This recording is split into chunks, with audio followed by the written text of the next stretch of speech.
ਸੰਗਰੂਰ ਦੇ ਵਿੱਚ ਹੁਣ ਕੁਝ ਹੀ ਦਿਨ ਬਾਕੀ ਨੇ ਜਿਮਨੀ ਚੋਣਾਂ ਦੇ ਵਿੱਚ ਤੇ ਲਗਾਤਾਰ ਪ੍ਰਚਾਰ ਹੈ ਜਿਹੜਾ ਪਾਰਟੀਆਂ ਕਰ ਰਹੀਆਂ ਨੇ। ਸਾਡੇ ਨਾਲ ਬੀਜੇਪੀ ਆਗੂ ਜੱਸੀ ਜਸਰਾਜ ਮੌਜੂਦ ਨੇ, ਉਹਨਾਂ ਤੋਂ ਜਾਣਦੇ ਹਾਂ ਸੰਗਰੂਰ ਦੇ ਵਿੱਚ ਕਿਹੋ ਜੀ ਲਹਿਰ ਦੇਖ ਰਹੇ ਹੋ। देखो जी, लोगों का क्योंकि जागृत इलाका है, मलवई लोग पहले ही पोलिटिकली बहुत एक्टिव ने, तो ਜਿਹੜਾ ਉਤਸ਼ਾਹ ਲੋਕ ਇਸ ਵਾਰੀ ਦਿਖਾ ਰਹੇ ਹੈ ਉਹ ਸਾਡੀ ਉਮੀਦ ਤੋਂ ਬਹੁਤ ਉੱਤੇ ਹੈ।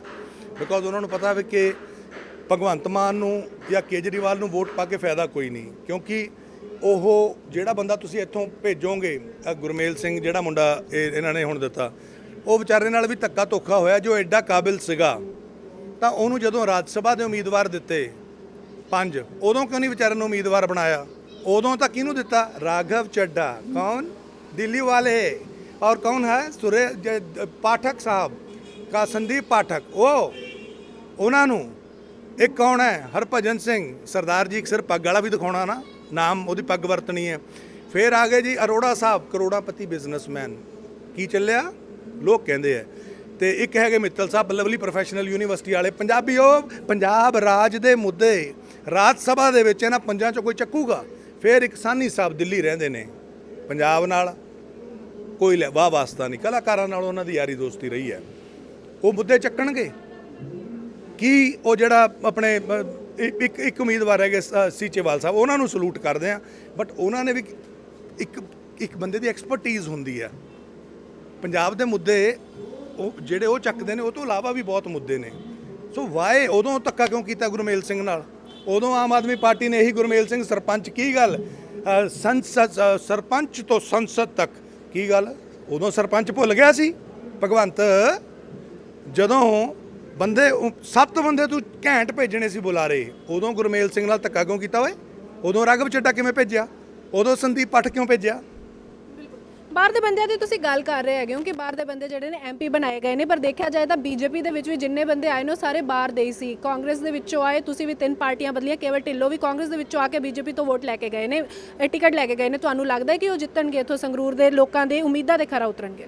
ਦੇਖੋ, ਪਹਿਲਾਂ ਉਹ ਜਿੱਤ ਚੁੱਕੇ ਨੇ। ਪਿਛਲੀ ਵਾਰੀ 2019 ਚੋਂ ਕਾਂਗਰਸ ਵੱਲੋਂ ਉਮੀਦਵਾਰ ਸੀ, ਬਿਕੋਜ਼ ਉਹ ਬਿਜ਼ਨਸਮੈਨ ਵੀ ਹੈ। ਅਗਰ ਜਿਹੜਾ ਬਿਜ਼ਨਸ ਕਰਨਾ ਚਾਹੁੰਦਾ ਪੰਜਾਬ 'ਚ, ਜਾਂ ਬਿਜ਼ਨਸ ਦੇ ਤੌਰ ਤੇ ਪ੍ਰਫੁੱਲਿਤ ਦੇਖਣਾ ਚਾਹੁੰਦਾ ਪੰਜਾਬ ਨੂੰ, ਜਦੋਂ ਇੱਕ ਬਿਜ਼ਨਸਮੈਨ ਕਾਂਗਰਸ ਛੱਡ ਕੇ, ਬਿਕੋਜ਼ ਉਹਨੇ ਇਕੱਲੇ ਆਪਣੇ ਇੰਟਰਸਟ ਨਹੀਂ ਦੇਖੇ, ਜਿੱਥੇ ਉਹਦਾ ਬਿਜ਼ਨਸ ਹੈ ਉੱਥੇ ਹਜ਼ਾਰਾਂ ਲੋਕ ਨੌਕਰੀ ਕਰਦੇ ਨੇ, ਉਹਨਾਂ ਦਾ ਰੁਜ਼ਗਾਰ ਨਾਲ ਜੁੜਿਆ ਹੋਇਆ। ਅਗਰ ਕੇਵਲ ਸਿੰਘ ਢਿੱਲੋਂ ਜੀ ਨੇ ਕਾਂਗਰਸ ਛੱਡ ਕੇ ਇੱਧਰ ਬੀਜੇਪੀ 'ਚ ਉਹ ਆਗਮਨ ਕੀਤਾ, ਤਾਂ ਹੂ ਵਾਂਟਸ ਟੂ ਸਫਰ? ਹੀ ਸੀਜ਼ ਦਾ ਫਿਊਚਰ। ਉਹਨਾਂ ਨੂੰ ਫਿਊਚਰ ਪਤਾ ਹੈ ਕਿ ਭਾਰਤੀ ਜਨਤਾ ਪਾਰਟੀ 2024 ਤੱਕ ਤਾਂ ਸ਼ੋਰ ਸ਼ਾਟ ਹੈ ਕਿ ਦੇਸ਼ ਦਾ ਫਿਊਚਰ ਹੈ। ਹੁਣ ਜਿਵੇਂ ਯੂਪੀ ਦੇ ਵਿੱਚ ਸਰਦਾਰ ਆਪਣੇ ਸਰਦਾਰ ਹੀ ਕਹੂੰਗਾ ਮੈਂ, ਕਿਉਂਕਿ ਉਹਨਾਂ ਦੀ ਇੱਜ਼ਤ ਬਹੁਤ ਕਰਦੇ ਨੇ, ਯੋਗੀ ਸਾਹਿਬ ਤੇ ਮੋਦੀ ਸਾਹਿਬ, ਉਹਨਾਂ ਦੇ ਹੱਕ 'ਚ ਫਤਵਾ ਦਿੱਤਾ ਸਾਰੇ ਉੱਤਰ ਪ੍ਰਦੇਸ਼ ਨੇ। ਤੇ ਉੱਤਰ ਪ੍ਰਦੇਸ਼ ਦਾ ਬਹੁਤ ਵੱਡਾ ਯੋਗਦਾਨ ਹੁੰਦਾ ਦੇਸ਼ ਦੀ ਸਰਕਾਰ ਬਣਾਉਣ 'ਚ। 2024 ਤੋਂ 2029 ਤੱਕ ਫਿਰ ਜਿਹੜਾ ਫਿਊਚਰ ਹੈ ਸਾਡੇ ਦੇਸ਼ ਦਾ, ਭਾਰਤੀ ਜਨਤਾ ਪਾਰਟੀ ਦੇ ਹੱਥਾਂ ਦੇ ਵਿੱਚ ਸੁਰੱਖਿਅਤ ਹੈ। ਉਵੇਂ ਹੀ ਕੇਵਲ ਢਿੱਲੋਂ ਜੀ ਨੇ ਬਿਲਕੁਲ ਸਹੀ ਡਿਸੀਜਨ ਲਿਆ। ਅਸੀਂ ਹੋਰਾਂ ਨੂੰ ਵੀ, ਜਿਹੜੇ ਕੋਈ ਕਾਰਿਆਕਰਤਾ ਨੇ ਕਿਸੇ ਵੀ ਪਾਰਟੀ 'ਚ ਕੰਮ ਕਰਦੇ ਪਏ ਮੁੰਡਿਓ, ਆ ਜਾਓ। ਪੰਜਾਬ ਦਾ ਨਹੀਂ, ਪੂਰੇ ਦੇਸ਼ ਦਾ ਭਵਿੱਖ ਭਾਰਤੀ ਜਨਤਾ ਪਾਰਟੀ ਹੈ। ਕੀ ਵਿਜ਼ਨ ਹੈਗਾ ਭਾਰਤੀ ਜਨਤਾ ਪਾਰਟੀ ਦਾ? ਅਗਰ ਸੰਗਰੂਰ ਦੇ ਵਿੱਚੋਂ ਜਿੱਤਦੀ ਹੈ ਤੇ ਕੀ ਸੰਗਰੂਰ ਦੀ ਜਨਤਾ ਨੂੰ ਤੋਹਫਾ ਮਿਲੇਗਾ? ਦੇਖੋ, ਇਸ ਮੈਂ ਤੁਹਾਨੂੰ ਇਹ ਸੰਗਰੂਰ ਵਾਸੀਆਂ ਨੂੰ, ਪੰਜਾਬੀਆਂ ਨੂੰ ਇੱਕ ਵਾਰੀ ਦਿਮਾਗ ਨਾਲ ਸੋਚਿਓ। ਅਗਰ ਭਗਵੰਤ ਜਦੋਂ ਸਰਕਾਰ ਬਣਦਾ, ਦੂਜੇ ਦਿਨ ਮੋਦੀ ਸਾਹਿਬ ਕੋਲ ਜਾਂਦਾ 1 ਲੱਖ ਕਰੋੜ ਦਾ ਪੈਕੇਜ ਲੈਣ, ਕਿੱਥੇ ਜਾਂਦਾ? ਮੋਦੀ ਸਾਹਿਬ ਕੋਲ। ਇਟ ਮੀਨਸ ਇਹ ਕੌਣ ਹੈ? ਤੇਰੇ ਪੱਲੇ ਕੱਖ ਨਹੀਂ ਹੈਗਾ। ਤੂੰ ਕਹਿੰਦਾ ਸੀ ਨਾ ਖਜ਼ਾਨਾ ਖਾਲੀ ਪੀਪਾ ਆ, ਫਿਰ ਤੈਨੂੰ ਪਤਾ ਨਾ ਪੀਪਾ ਖਾਲੀ ਹੈ। ਜੇ ਪੀਪਾ ਖਾਲੀ ਹੈ, ਲੈ ਕੇ ਹੀ ਮੋਦੀ ਜੀ ਤੋਂ ਦੇਣਾ, ਤਾਂ ਲੋਕ ਸਿੱਧੇ ਮੋਦੀ ਜੀ ਨਾਲ ਕਿਉਂ ਨਾ ਰਾਬਤਾ ਕਰ ਲੈਣ? ਵਿਚੋਲਾ ਰੱਖੇ ਓਲਾ। ਸੋ ਅਸੀਂ ਤਾਂ ਪੰਜਾਬੀਆਂ ਨੂੰ, ਸੰਗਰੂਰ ਵਾਸੀਆਂ ਨੂੰ ਇੱਕੋ ਹੀ ਗੱਲ ਕਹਾਂਗੇ ਕਿ ਆਪ ਸਿਆਣੇ ਹੋ, ਆਪ ਨੂੰ ਅਸੀਂ ਸਲੂਟ ਕਰਦੇ ਹਾਂ। ਆਪਨੇ 92 MLA ਦਾ ਫਤਵਾ ਦਿੱਤਾ, ਸਲੂਟ। ਆਪ ਜੀ ਦਾ ਜੋ ਵੀ ਨਿਰਣਾ ਸੀਗਾ ਅਸੀਂ ਉਹਨੂੰ ਸਿਰ ਮੱਥੇ ਪ੍ਰਵਾਨ ਕਰਦੇ ਹਾਂ। ਪਰ ਇਸ ਵਾਰ be a political active person, show it on cards. Congress ਡੁੱਬਦਾ ਹੋਇਆ ਜਹਾਜ਼ ਹੈ, ਆਲਮੋਸਟ ਡੁੱਬ ਚੁੱਕਿਆ, ਉਹਦੇ ਪੱਲੇ ਕੱਖ ਨਹੀਂ। ਅਕਾਲੀ ਦਲ ਤੁਹਾਡੇ ਪੱਲੇ ਆ, ਪਤਾ ਵੀ ਸੁਖਬੀਰ ਵਿਚਾਰਾ ਆਪ ਹੀ ਉਹਨੂੰ ਲੋਕ ਲਾਉਣ ਨੂੰ ਫਿਰਦੇ, ਉਹਨੂੰ ਵੋਟ ਪਾ ਕੇ ਫਾਇਦਾ ਨਹੀਂ। ਤਾਂ ਪਿੱਛੇ ਬਚਿਆ ਕੌਣ? ਤੁਹਾਡੇ ਕੋਲ ਭਾਰਤੀ ਜਨਤਾ ਪਾਰਟੀ ਹੈ, ਕਿਉਂਕਿ ਆਮ ਆਦਮੀ ਪਾਰਟੀ ਨੂੰ 92 MLA ਦਿੱਤੇ, ਉਹ ਭਰਿਆ ਹੋਇਆ ਗਲਾਸ ਹੈ ਪਾਵਰ ਦਾ। ਜੇ ਇਹਦੇ 'ਚ ਹੋਰ ਪਾ ਦੋਗੇ ਪਾਵਰ ਤਾਂ ਡੁੱਲੂਗੀ, ਤੇ ਜਿਹੜੀ ਡੁੱਲੂਗੀ ਉਹਦਾ ਫਾਇਦਾ ਕੀ ਹੋਣਾ ਤੁਹਾਨੂੰ? ਇਹਨਾਂ ਨੇ ਜਾ ਕੇ ਦਿਖਾਉਣਾ, ਦੇਖੋ ਦੇਖੋ ਕੇਜਰੀਵਾਲ ਨੇ ਹਿਮਾਚਲ 'ਚ ਜਾ ਕੇ ਰੌਲਾ ਪਾ ਦੇਣਾ, ਦੇਖੋ ਹਮਨੇ जीत लिया। ਪੰਜਾਬੀਓ, ਤੁਹਾਨੂੰ ਇਹਨਾਂ ਨੇ ਐਂ ਛੱਡ ਦੇਣਾ ਨੰਗ ਭੁੱਖੀ, ਕਿਉਂਕਿ ਅਗਲਾ ਕਹਿੰਦਾ ਅਬ ਕਿਧਰ ਹੈ, ਸਾਰੀਆਂ ਜਿਹੜੀਆਂ ਸਹੂਲਤਾਂ ਨੇ ਕੇਜਰੀਵਾਲ ਦੀਆਂ ਹਿਮਾਚਲ ਵੱਲ ਨੂੰ ਜਾਂ ਉਧਰ ਨੂੰ ਜਾਣਗੀਆਂ, ਤੁਹਾਡੇ ਪੱਲੇ ਕੱਖ ਨਹੀਂ ਆਉਣਾ। ਤੁਹਾਨੂੰ ਸਮਝ ਆਏਗੀ ਹੋਣੀ 25 ਕਰੋੜ ਰੁਪਇਆ ਤਾਂ ਆਰਟੀਆਈ ਤਹਿਤ ਪਤਾ ਲੱਗਿਆ ਵੀ ਹੁਣ ਤੱਕ ਐਡਵਰਟਾਈਜ਼ਿੰਗ ਤੇ ਚੈਨਲ ਖਰੀਦ ਕੇ ਤੇ ਅਖਬਾਰ ਖਰੀਦ ਕੇ ਸਪੇਸਾਂ ਖਰੀਦ ਕੇ 25 ਕਰੋੜ ਰੁਪਇਆ ਤਾਂ ਕਾਗਜ਼ਾਂ 'ਚ ਮੰਨਦੇ ਨੇ। ਹੁਣ ਮੈਂ ਇਹਨਾਂ ਦੇ ਦਫ਼ਤਰ ਕੋਲੋਂ ਆਇਆ ਸੰਗਰੂਰ, ਇੱਕ ਪਾਸੇ ਜਿਹੜੇ ਨੌਜਵਾਨ ਨੇ ਉਹ ਹੜਤਾਲ ਤੇ ਬੈਠੇ ਆ, ਉੱਥੇ 200-250 ਪੁਲਿਸ ਵਾਲਾ ਲੱਗਿਆ, ਉੱਥੇ ਭਗਵੰਤ ਮਾਨ ਹੈ ਵੀ ਨਹੀਂ, ਤੇ ਦਫ਼ਤਰ ਦੇ ਆਲੇ ਦੁਆਲੇ ਲੋਕ ਵਿਚਾਰੇ ਉਹ ਬੇਰੁਜ਼ਗਾਰ ਲੋਕ ਉੱਥੇ ਜਾ ਨਹੀਂ ਸਕਦੇ, ਜਿਹੜੇ ਇਹਦਾ ਪਿੱਟ ਸਿਆਪਾ ਕਰਦੇ, ਜਿਹੜੇ ਕਹਿੰਦੇ ਸੀ ਸਾਡੇ ਰਾਜ 'ਚ ਕਦੀ ਧਰਨਾ ਨਹੀਂ ਲੱਗੂਗਾ। ਕੇਜਰੀਵਾਲ ਕਹਿੰਦਾ ਸੀ, ਜਿਹੜਾ ਟੈਂਕੀਆਂ ਤੇ ਚੜ ਕੇ ਕੇਜਰੀਵਾਲ ਉਹ ਲੋਕਾਂ ਨੂੰ ਇਹ ਕਹਿੰਦਾ ਸੀਗਾ ਮੇਰੇ ਰਾਜ ਮੇਂ ਕਹਿੰਦਾ ਟੈਂਕੀਆਂ ਮੇਂ तुम्हें ਚੜ੍ਹਨਾ ਨਹੀਂ ਪੜੇਗਾ, ਹੁਣ ਜਾ ਕੇ ਤੁਸੀਂ ਸਾਰ ਵੀ ਨਹੀਂ ਲਈ। ਸੋ ਤੁਹਾਡੇ ਨਾਲ ਬਹੁਤ ਵੱਡੀ ਗੇਮ ਖੇਡੀ ਜਾ ਰਹੀ ਹੈ ਪੰਜਾਬੀਓ। ਇਸ ਕਰਕੇ ਆਪਣਾ ਤੇ ਪੰਜਾਬ ਦਾ ਭਵਿੱਖ ਦੇਖਦੇ ਹੋਏ, ਪੂਰੇ ਦੇਸ਼ ਦਾ ਭਵਿੱਖ ਦੇਖਦੇ ਹੋਏ ਸਰਦਾਰ ਕੇਵਲ ਸਿੰਘ ਢਿੱਲੋਂ ਜੀ ਨੂੰ ਆਪਣੀ ਵੋਟ ਜ਼ਰੂਰ ਪਾਓ। ਕਹਿੰਦੇ ਸੰਗਰੂਰ ਨੂੰ ਬੀਜੇਪੀ ਜੇ ਆਉਂਦੀ ਹੈ ਤੇ 에ਅਰਪੋਰਟ ਦੇਵੇਗੀ, ਪਰ ਤੁਸੀਂ ਦੱਸੋ ਬਾਏ ਚਾਂਸ ਅਸੀਂ ਮੰਨ ਵੀ ਲਈਏ ਕਿ ਸੰਗਰੂਰ ਨੂੰ 에ਅਰਪੋਰਟ ਮਿਲ ਜਾਂਦਾ ਹੈ, ਪਰ ਇੱਥੇ ਅਗਰ ਬੁੱਕਤ ਪਏਗੀ ਤਾਂ ਇੰਟਰਨੈਸ਼ਨਲ ਫਲਾਈਟਸ ਦੀ ਪਏਗੀ, ਉਹ ਸਾਰੀਆਂ ਦਿੱਲੀੋਂ ਜਾਂਦੀਆਂ ਨੇ। ਕੀ ਕੋਈ ਇੰਟਰਨੈਸ਼ਨਲ ਫਲਾਈਟਸ ਵੀ ਇੱਧਰੋਂ ਜਾਣੀਆਂ ਸ਼ੁਰੂ ਕਰਨਗੀਆਂ? ਕਿਉਂਕਿ 에ਅਰਪੋਰਟ ਤਾਂ ਸਾਡੇ ਕੋਲ ਚੰਡੀਗੜ੍ਹ ਵੀ ਹੈ, ਸਾਡੇ ਕੋਲ ਅੰਮ੍ਰਿਤਸਰ ਵੀ ਹੈ, ਪੰਜਾਬ ਦੇ ਵਿੱਚ ਸੰਗਰੂਰ 'ਚ ਵੀ ਆ ਜਾਏਗਾ ਤੇ ਫਾਇਦਾ ਕੀ ਹੋਏਗਾ ਪੰਜਾਬੀਆਂ ਨੂੰ?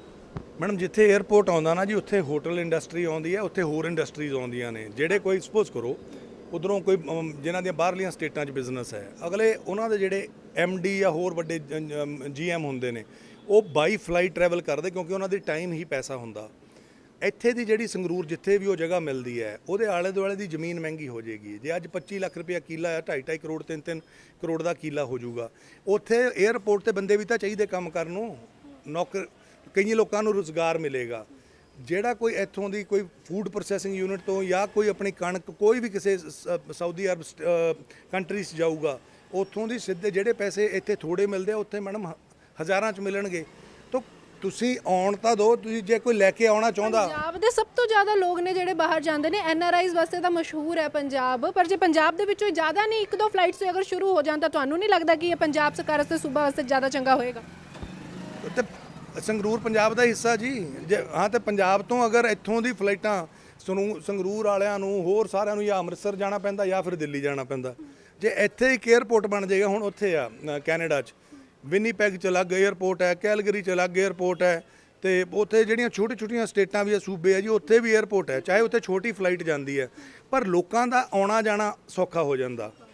ਤਾਂ ਇਹ ਕਹਿੰਦਾ ਜੀ, ਇਹ ਕਹਿੰਦਾ ਸੰਗਰੂਰ ਵਾਲੇ ਤਾਂ ਕਹਿੰਦਾ ਬੱਸਾਂ ਜੋਗੇ ਹੀ ਹੈ। ਸੋ ਇਹ ਹੈਗੀ ਆ ਘਟੀਆ ਸੋਚ। ਜੇ ਤੁਸੀਂ ਅਗਾਂਹ ਵਧੂ ਸੋਚ ਰੱਖਣੀ, ਸੋਸ਼ਲ ਮੀਡੀਆ ਇੰਨਾ ਖਰੀਦਿਆ ਹੋਇਆ ਲੱਖ ਰੁਪਏ ਨੂੰ, 17 ਬੰਦੇ ਤਾਂ ਤੇਰੇ ਉੱਥੇ ਭਗਵੰਤ ਮਾਨ ਕਹਿੰਦੇ ਤੇਰੀ ਕੋਠੀ 'ਚ ਬੈਠੇ ਆ ਹੈ। ਉਹ 17 ਬੰਦੇ ਉਹ ਹੋ ਗਏ, 17 ਲੱਖ ਹੋ, ਤੇ ਬਾਕੀ ਜਿਹੜੇ ਉਹਨਾਂ ਉਹ ਇੱਕ ਬੰਦੇ ਨੇ ਅੱਗੇ 50 ਬੰਦੇ ਅੱਗੇ ਹੋਰ ਰੱਖੇ ਹੋਏ ਆ, ਉਹ 25-30 ਹਜ਼ਾਰ ਨੂੰ ਰੱਖੇ ਹੋਏ ਆ। ਉਹ ਪੈਸਾ ਕਿੱਥੋਂ ਆ ਰਿਹਾ? ਇਹ ਕਰਪਸ਼ਨ ਨਹੀਂ ਹੈ? ਕਰਪਸ਼ਨ ਦੀ ਉਹ ਗੱਲ ਕਹਿੰਦੇ ਅਸੀਂ ਤਾਂ ਬਦਲਾਅ ਕੀਤਾ 3 ਮਹੀਨਿਆਂ ਦੇ ਵਿੱਚ। ਉਹਨਾਂ ਨੇ ਬੜੇ ਇਤਿਹਾਸਿਕ ਫੈਸਲੇ ਕਹਿੰਦੇ ਅਸੀਂ ਲਏ ਹੈਗੇ, ਆਪਦਾ ਹੀ ਜਿਹੜਾ ਮੰਤਰੀ ਉਹ ਜੇਲ੍ਹ ਤੱਕ ਪਾਤਾ। ਇਹ ਤਾਂ ਮਜਬੂਰੀ ਬਣ ਗਈ ਇਹਨਾਂ ਨੂੰ, ਜਿਹੜਾ ਉਹ ਸਿੰਗਲਾ ਸਾਹਿਬ ਬਲੀ ਦੇ ਬੱਕਰੇ ਬਣਾਏ ਗਏ। ਕਿਉਂਕਿ ਸਿੰਗਲਾ ਸਾਹਿਬ ਜਿਹੜੀ ਕਰਪਸ਼ਨ ਕਰ ਰਹੇ ਸੀ, ਜੋ ਸਾਨੂੰ ਪਤਾ ਲੱਗਿਆ ਆ, ਉਹਦੀ ਰਿਕਾਰਡਿੰਗ ਕਿਸੇ ਹੋਰ ਕੋਲ ਵੀ ਚੱਲ ਗਈ ਸੀ। ਤੇ ਇਹਨਾਂ ਨੇ ਕਿਹਾ ਇਸ ਤੋਂ ਪਹਿਲਾਂ ਕਿ ਉਹ ਵਾਲਾ ਕਿਸੇ ਹੋਰ ਨੂੰ ਦੇ ਕੇ ਤੇ ਸਾਡੇ ਵਿਰੋਧੀ ਭੜਕਣ, ਤਾਂ ਭਗਵੰਤ ਨੇ ਕਿਹਾ ਸਿੰਗਲਾ ਸਾਹਿਬ ਬਲੀ ਦੇਣੀ ਪੜੇਗੀ। ਹੁਣ ਉਦੋਂ ਭਗਵੰਤ ਕਹਿੰਦਾ ਸਿੰਗਲਾ ਜੀ ਮੰਨੇ ਨੇ, ਸਿੰਗਲਾ ਸਾਹਿਬ ਕਹਿੰਦੇ ਮੈਨੂੰ ਬਲੀ ਦਾ ਬੱਕਰਾ ਬਣਾਇਆ ਜਾ ਰਿਹਾ, ਮੇਰੀ ਪਾਰਟੀ ਵਿਰੁੱਧ ਪ੍ਰਚਾਰ ਹੋ ਰਿਹਾ। ਹੁਣ ਸਿੰਗਲਾ ਜੀ ਤੇ ਭਗਵੰਤ ਦੇ ਵਿਚਾਰ ਕਿਉਂ ਨਹੀਂ ਮਿਲ ਰਹੇ? ਜਾਂ ਤਾਂ ਸਿੰਗਲਾ ਜੀ ਦੱਸ ਸਕਦੇ ਆ ਜਾਂ ਫਿਰ ਭਗਵੰਤ ਮਾਨ ਸਾਹਿਬ ਦੱਸ ਸਕਦੇ ਆ। ਜਿਵੇਂ ਜੇ ਅਖੀਰੀ ਸਵਾਲ ਮੈਂ ਲਵਾਂਗੀ, ਸੰਗਰੂਰ ਦੇ ਵਿੱਚ ਤੁਸੀਂ ਵਿਚਰ ਰਹੇ ਹੈਗੇ ਹੋ, ਕੇਵਲ ਸਿੰਘ ਢਿੱਲੋਂ ਨੂੰ ਕਿੰਨੇ ਲੋਕ ਪਸੰਦ ਕਰ ਰਹੇ ਨੇ? ਦੇਖੋ, ਲੋਕਾਂ ਦਾ ਜਿਹੜਾ ਸਾਡੇ ਨਾਲੋਂ ਇੱਕ ਵਿਸ਼ਵਾਸ ਟੁੱਟਿਆ ਸੀ ਕਿਸਾਨ ਅੰਦੋਲਨ ਦੌਰਾਨ, ਹੁਣ ਉਹ ਮੁੜ ਬਹਾਲ ਹੋ ਰਿਹਾ। It has taken time. ਔਰ ਬਿਲਕੁਲ ਅਸੀਂ ਲੋਕਾਂ ਨਾਲ ਸਾਨੂੰ ਕੋਈ ਗਿਲਾ ਨਹੀਂ, ਬਿਲਕੁਲ ਜਾਇਜ਼। ਮੈਂ ਵੀ ਉਹਨਾਂ ਕਾਨੂੰਨਾਂ ਦੇ ਖਿਲਾਫ ਖੁਦ ਵੀਡੀਓਜ਼ ਪਾਉਂਦਾ ਰਿਹਾ, ਬੋਲਦਾ ਰਿਹਾ। ਪਰ ਅੱਜ ਜਦੋਂ ਪੰਜਾਬੀਓ ਸੰਧੀ ਕਰਨ ਦਾ ਟਾਈਮ ਹੈ, ਜੀ ਤੋਂ ਫਾਇਦਾ ਹੋ ਸਕਦਾ। ਆਓ, ਅਗਰ ਪ੍ਰਾਈਮ ਮਿਨਿਸਟਰ ਸਾਹਿਬ ਸਿੱਧਾ ਸਾਡੇ ਨਾਲ ਹੱਥ ਮਿਲਾ ਰਹੇ ਨੇ, ਕਰਤਾਰਪੁਰ ਸਾਹਿਬ ਦਾ ਲਾਂਘਾ ਉਹਨਾਂ ਨੇ ਖੋਲ੍ਹਿਆ, ਗੁਰੂ ਨਾਨਕ ਪਾਤਸ਼ਾਹ ਜੀ ਦਾ 550 ਸਾਲਾ ਉਹਨਾਂ ਨੇ ਮਨਾਇਆ, ਫਿਰ ਹੁਣੇ ਹੀ 400 ਸਾਲਾ ਧੰਨ ਗੁਰੂ ਤੇਗ ਬਹਾਦਰ ਸਾਹਿਬ ਜੀ ਦਾ ਉਹਨਾਂ ਨੇ ਆਪਣੇ ਲਾਲ ਕਿਲੇ ਤੇ ਕੇਸਰੀ ਨਿਸ਼ਾਨ ਝੁਲਾ ਕੇ ਆਪਣੇ ਉਹਨਾਂ ਨੇ ਮੋਦੀ ਸਾਹਿਬ ਨੇ ਖੁਦ ਮਨਾਇਆ। ਪਾਣੀਪਤ ਆਪਣੇ ਖੱਟੜ ਸਾਹਿਬ ਨੇ, ਉਹਨਾਂ ਨੇ ਲੱਖਾਂ ਲੋਕ ਬੁਲਾਏ ਜੀ 400 ਸਾਲਾ ਜਦੋਂ ਗੁਰੂ ਤੇਗ ਬਹਾਦਰ ਸਾਹਿਬ ਦਾ ਮਨਾਇਆ। ਸੋ ਜਦੋਂ ਦੇਸ਼ ਦੇ ਪ੍ਰਧਾਨ ਮੰਤਰੀ ਤੇ ਸਰਕਾਰ ਸਾਡੇ ਵੱਲ ਇੱਕ ਪੀਸਫੁਲੀ ਹੱਥ ਵਧਾ ਰਹੀ ਹੈ, ਤਾਂ ਇਸ ਟਾਈਮ ਪੰਜਾਬੀਓ ਹਰ ਵਾਰੀ ਸਿਰ ਦੇਣ ਦਾ ਮੌਕਾ ਨਹੀਂ ਹੁੰਦਾ, ਕਈ ਵਾਰੀ ਸਿਰ ਵਰਤਣਾ ਹੁੰਦਾ। So this is the right and right time to use your head. ਪਹਿਲਾਂ ਕਿਸਾਨ ਅੰਦੋਲਨ ਕਰਕੇ ਬੀਜੇਪੀ ਦਾ ਵਿਰੋਧ ਹੋਇਆ, ਹੁਣ ਅਗਨੀ ਜਿਹੜੇ ਇਹਨਾਂ ਨੇ ਪਾਇਆ ਅਗਨੀਪਥ ਦਾ ਨਵੀਂ ਯੋਜਨਾ ਲੈ ਕੇ ਉਸ ਨੂੰ ਲੈ ਕੇ ਵਿਰੋਧ ਹੋ ਰਿਹਾ, ਤੁਹਾਨੂੰ ਨਹੀਂ ਲੱਗਦਾ ਉਸ ਦਾ ਨੁਕਸਾਨ ਹੈ ਜਿਹੜਾ ਜ਼ਰੂਰ ਚੁੱਕਣਾ ਪਏਗਾ? ਕਿਉਂਕਿ ਜੀ ਰਾਹੁਲ ਗਾਂਧੀ ਅਤੇ ਹੋਰ ਜਿਹੜੀਆਂ ਵਿਰੋਧੀ ਪਾਰਟੀਆਂ ਨੇ ਕਾਂਗਰਸ ਤੋਂ ਇਲਾਵਾ ਉਹਨਾਂ ਕੋਲ ਹੋਰ ਕੋਈ ਚਾਰਾ ਹੈ ਨਹੀਂ। ਤੁਸੀਂ ਦੇਖੋ, ਅਗਰ ਤੁਸੀਂ ਧਿਆਨ ਨਾਲ ਸੋਚੋ, ਆਪਣੇ ਬੱਚਿਆਂ ਨੂੰ ਪਹਿਲਾਂ ਸਕੂਲ 'ਚ ਪੜ੍ਹਾਉਂਦੇ ਹੋ, ਫਿਰ ਉਹਨੂੰ ਟਿਊਸ਼ਨ ਭੇਜਦੇ ਹੋ, ਖਰਚਾ ਕਰਦੇ ਹੋ ਨਾ ਆਪਣੇ ਪੱਲਿਓਂ, ਫਿਰ ਉਹਦਾ ਸਵੇਰੇ ਬ੍ਰੇਕਫਾਸਟ ਬਣਾਉਂਦੇ ਹੋ, ਫਿਰ ਉਹਨੂੰ ਵਰਦੀ ਲੈ ਕੇ ਦਿੰਦੇ ਹੋ, ਸਭ ਕੁਝ ਖਰਚਾ ਤੁਸੀਂ ਪੱਲਿਓਂ ਕਰਦੇ ਹੋ। ਜਦੋਂ ਤੁਹਾਡਾ ਬੱਚਾ ਸਕੂਲਿੰਗ ਕਰਕੇ ਹਟੂਗਾ, ਉਦੋਂ ਹੀ ਅਗਰ ਮੋਦੀ ਸਾਹਿਬ ਕਹਿੰਦੇ 10 ਲੱਖ ਬੱਚਾ ਸਿੱਧਾ ਆਰਮੀ 'ਚ ਆਊਗਾ, ਤਾਂ ਸਪੈਂਡ ਕੌਣ ਕਰੂਗਾ ਉੱਤੇ ਪੈਸੇ? ਸਰਕਾਰ। ਉਹਨੂੰ ਵਰਦੀ ਕੌਣ ਦਊ? ਸਰਕਾਰ। ਉਹਨੂੰ ਖਾਣਾ ਕੌਣ ਦਊ? ਸਰਕਾਰ। ਨਾਲੇ ਉਹਨੂੰ ਪੈਸੇ ਮਿਲਣਗੇ। ਨਹੀਂ ਤਾਂ ਕੀ ਕਰਦਾ ਹੁਣ? ਤੁਹਾਡੇ ਆਪਣੇ ਆਪਣੇ ਘਰੇ ਦੇਖ ਲਿਓ। ਮੈਂ ਇੱਕ ਮਿੰਟ ਇੱਕ ਜਾਂ ਦੋ ਬੱਚੇ ਰਹਿ ਗਏ ਸਿਰਫ, ਠੀਕ ਹੈ ਜੀ। ਇੱਕ ਅੱਧਾ ਕੋਈ ਨਸ਼ਿਆਂ ਦੀ ਭੇਂਟ ਚੜ ਗਿਆ, ਇੱਕ ਅੱਧਾ ਕੋਈ ਫੁਕਰਪਣੇ ਦੀ ਭੇਂਟ ਚੜ ਗਿਆ, ਜਾਂ ਕੋਈ ਹੋਰ ਪੁੱਠੇ ਰਾਹ ਪੈ ਗਿਆ। ਉਹਦੇ ਨਾਲੋਂ ਚੰਗਾ 10 ਲੱਖ ਬੱਚਾ, ਅਗਰ ਮੇਰੀ ਕਮੀਜ਼ 'ਚ ਵੱਟ ਹੈ ਮੈਡਮ, ਤਾਂ ਅਗਰ ਮੈਂ ਪ੍ਰੈਸ ਮਾਰਦਾ ਵੱਟ ਨਿਕਲਦੇ ਆ। ਅਗਰ ਤੁਹਾਡੇ ਬੱਚੇ ਦੇ ਅਗਰ ਉਸ ਨਾਜ਼ੁਕ ਉਮਰ ਦੇ ਵਿੱਚ ਮੋਦੀ ਸਾਹਿਬ ਮਿਲਟਰੀ 'ਚ ਪਾ ਕੇ ਉਹਨੂੰ ਸਾਂਭ ਲੈਣਗੇ ਮੈਡਮ, ਅਗਰ ਇੱਕ ਪਿੰਡ 'ਚੋਂ ਇੱਕ ਭਲਵਾਨ ਬਣ ਜੇ ਤਾਂ ਉਸ ਪਿੰਡ 'ਚੋਂ 35-40 ਭਲਵਾਨ ਹੋਰ ਮੁੰਡੇ ਕਸਰਤ ਕਰਦੇ। ਉਹ ਬਾਈ ਫਲਾਣੀ ਜਗ੍ਹਾ ਤੁਹਾਨੂੰ 35 ਲੱਖ ਮਿਲਿਆ, ਇੱਥੋਂ ਦੀ ਉਹਨੂੰ 5 ਲੱਖ ਮਿਲਿਆ, ਇੱਥੋਂ ਉਹਨੂੰ ਟਰੈਕਟਰ ਮਿਲਿਆ, ਇੱਥੋਂ ਨੂੰ ਮੋਟਰਸਾਈਕਲ। ਜੇ ਕੋਈ ਕਬੱਡੀ ਦਾ ਪਲੇਅਰ ਅੱਗੇ ਆ ਜੇ ਤਾਂ ਮੈਡਮ ਸਾਰਾ ਪਿੰਡ ਕਬੱਡੀ ਖੇਡਣ ਲੱਗ ਪੈਂਦਾ, ਕਿਉਂਕਿ ਲੋਕ ਦੇਖਦੇ ਆ ਬਾਈ ਉਹਨੂੰ ਬੜੇ ਮੋਟਰਸਾਈਕਲ ਮਿਲੇ, ਬੜੇ ਟਰੈਕਟਰ ਮਿਲੇ, ਬੜੇ ਇਨਾਮ ਮਿਲ ਰਿਹਾ, ਫਲਾਣੀ ਕੰਟਰੀ 'ਚ ਵੀ ਗਿਆ, ਫਲਾਣੀ ਕੰਟਰੀ 'ਚ ਵੀ ਗਿਆ। ਸੋ ਜੇ ਇੱਕ ਫੌਜੀ ਨੌਕਰੀ ਲੱਗ ਜਾਂਦਾ ਆ, ਉਹ 'ਚੋਂ 35% ਲੋਕਾਂ ਨੂੰ ਫੌਜ ਦੀ ਨੌਕਰੀ ਪੱਕੀ ਮਿਲੂਗੀ। ਉਹਦੇ 'ਚ ਜਿਹੜੇ ਬਚਦੇ ਹੋਣਗੇ ਉਹਨਾਂ ਨੂੰ 10% ਰਿਜ਼ਰਵੇਸ਼ਨ ਹੋਊਗੀ ਜਿੱਥੇ ਵੀ ਨੌਕਰੀ ਲੈਣ ਜਾਣਗੇ। ਮੈਡਮ ਮੇਰੀ ਕੰਪਨੀ ਹੈ, ਮੇਰੇ ਕੋਲ 300-400 ਬੰਦਾ ਮੈਂ ਗਾਰਡ ਬੁਲਾਉਣੇ ਆ ਨਾ ਕੰਪਨੀ 'ਚ। ਮੈਂ ਕੀ ਕਰੂੰਗਾ? ਜਿਹੜੇ ਇਮਾਨਦਾਰ ਹੋਣ, ਜਿਨ੍ਹਾਂ ਨੂੰ ਆਪਣੀ ਡਿਊਟੀ ਦੇ ਡਿਸਪਲਿਨਡ ਹੋਣ, ਜਿਨ੍ਹਾਂ ਨੂੰ ਆਪਣੀ ਜੌਬ ਪਤਾ ਹੋਵੇ, ਮੈਂ ਕਿਉਂ ਨਹੀਂ ਉਹਨਾਂ ਨੂੰ ਹਾਇਰ ਕਰੂੰਗਾ?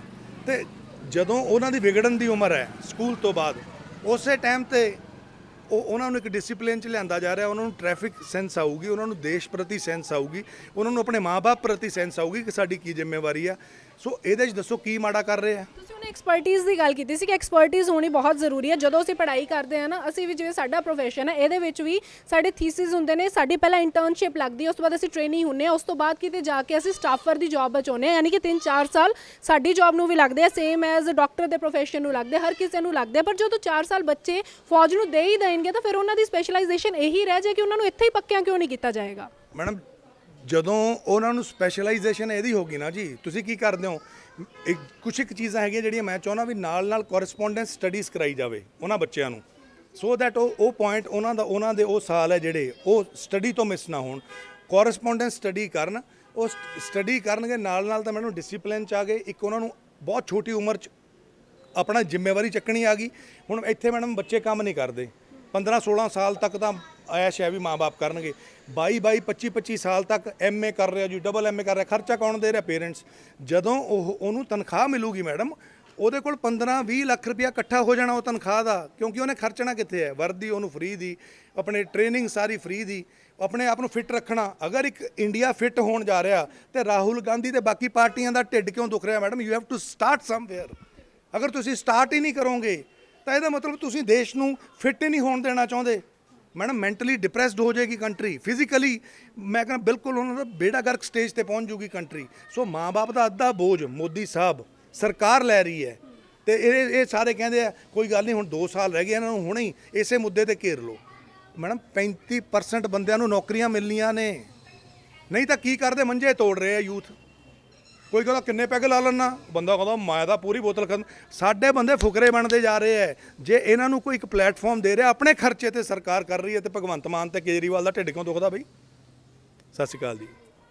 ਤਾਂ ਜ਼ਰੂਰ ਇਹਨਾਂ ਨੇ ਅਗਨੀਪਥ ਯੋਜਨਾ ਨੂੰ ਲੈ ਕੇ ਜਿਹੜੇ ਨਿਸ਼ਾਨੇ ਨੇ ਉਹ ਸਰਕਾਰ ਤੇ ਬੰਨੇ ਨੇ। ਦੂਜੇ ਪਾਸੇ ਸੰਗਰੂਰ ਦੇ ਵਿੱਚ ਇਹ ਵਿਸ਼ਵਾਸ ਜਤਾਇਆ ਕਿ ਕੇਵਲ ਢਿੱਲੋਂ ਨੇ ਜਿਹੜੇ ਉਹ ਜ਼ਰੂਰ ਇੱਥੋਂ ਜੇਤੂ ਰਹਿਣਗੇ, ਕਿਉਂਕਿ ਸੈਂਟਰ ਦੇ ਵਿੱਚ ਜਿੱਥੇ ਬੀਜੇਪੀ ਸਰਕਾਰ ਹੈ ਉਸ ਦੇ ਚੱਲਦੇ ਅਗਰ ਬੀਜੇਪੀ ਉਮੀਦਵਾਰ ਇੱਥੋਂ ਜੇਤੂ ਰਹਿੰਦਾ ਹੈ ਤਾਂ ਜ਼ਰੂਰ ਸੰਗਰੂਰ ਦੇ ਲੋਕਾਂ ਨੂੰ ਫਾਇਦਾ ਹੋਵੇਗਾ। Video journalist Anil ਦਨਾਲ, Dainik Savera TV ਦੇ ਲਈ ਸੰਗਰੂਰ ਤੋਂ ਹਰਸਿਮਰਤ। ਬਾਬਾ ਯਾਮੀਨ ਬੰਗਾਲੀ ਗੋਲਡ ਮੈਡਲਿਸਟ ਤੁਹਾਡੇ ਸ਼ਹਿਰ 'ਚ ਪਹਿਲੀ ਵਾਰ ਅਦਭੁਤ ਸ਼ਕਤੀ ਚਮਤਕਾਰ ਵੇਖੋ।